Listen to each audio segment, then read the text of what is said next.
L'un des ministères de la femme, c'est l'intercession.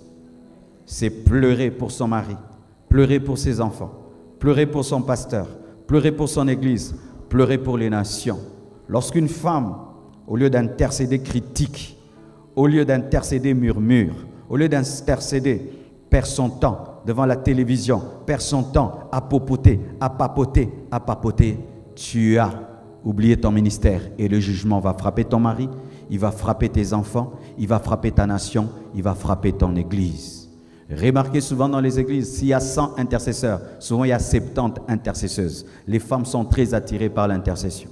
Alléluia, parce que les femmes savent plaider. Et vous voyez encore Abigail, elle avait intercédé pour son mari. C'était une intercession. Lorsqu'elle s'est tenue devant David, elle a intercédé pour sa vie. Nous voyons Esther aussi qui a intercédé pour les Juifs qui étaient à Suse. Une femme est intercesseuse. Une femme est pleureuse. Une femme a des moments où elle verse des larmes, afin que Dieu bénisse, afin que Dieu sauve, afin que Dieu épargne. Et si tu as ça, que Dieu te oigne, que Dieu te lève, que Dieu t'accorde sa grâce et qu'aujourd'hui, qu'il te touche davantage. Et voici, les intercesseuses ne sont pas vues, mais leurs résultats sont vus.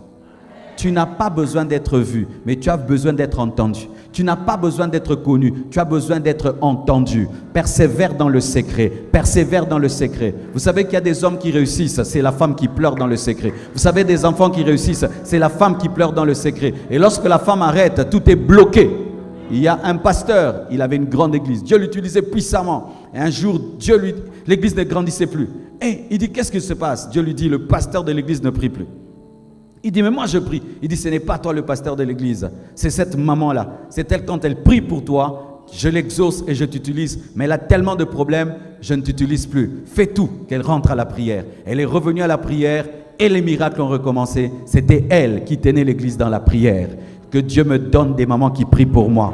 Que Dieu me donne des mamans qui prient pour moi. Qui ne peuvent pas dormir sans prier pour leur pasteur. Qui ne peuvent pas sortir de la maison sans prier pour leur pasteur. Qui ne peuvent pas venir à l'église sans avoir prié pour leur pasteur. Lorsque les femmes arrêtent d'intercéder, de prier dans une église, les choses commencent à mourir.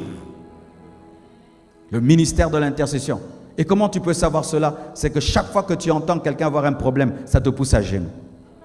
Même si ce n'est pas un membre de ta famille, chaque fois que tu entends qu'il y a un problème, ça te pousse à genoux. Tu es capable de pleurer pour des gens que tu ne connais pas. Tu es capable de pleurer pour des gens que tu ne maîtrises pas. C'est tout un ministère. Et je t'encourage, et Dieu t'encourage. Continue ainsi, même si ça ne te donne pas des titres, tu as une récompense au ciel et tu as une influence sur la terre. Amen. Hein?